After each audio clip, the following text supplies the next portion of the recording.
Good morning mga boss.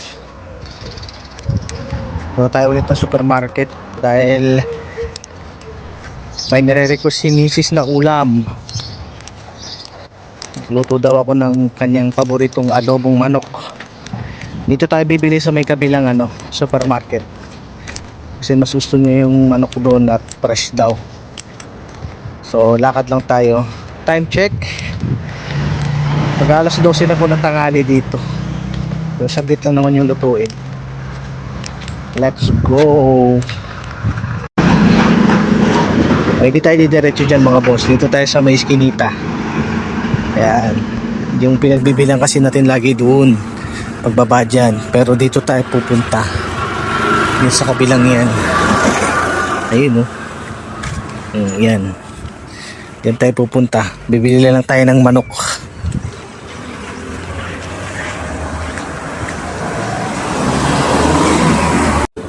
Dito na tayo mga boss.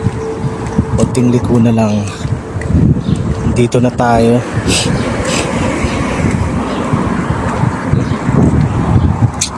Hindi ako pwedeng makapag-video dito kasi may sound sila dito.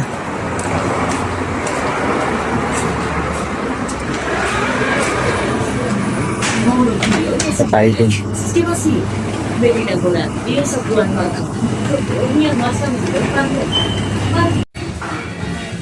Tingin tayo ng manok.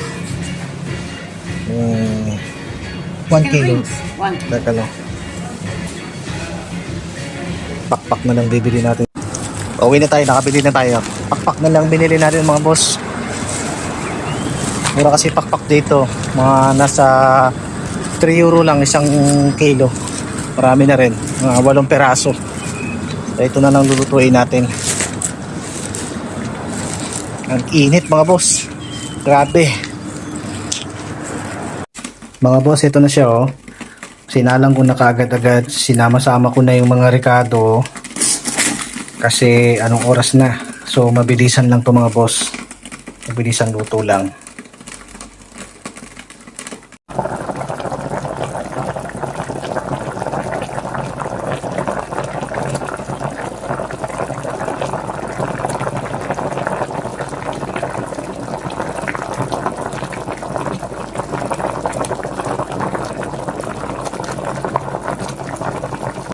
Luto na yung ating adobo mga boss. Ayan. Lagyan ko ng konting sabaw. Luto na yan. Kasi ito na yung kanin natin. Kasi tumataba na naman tayo. So mag-less tayo ng kanin. Kain tayo mga boss. Salamat sa panonood.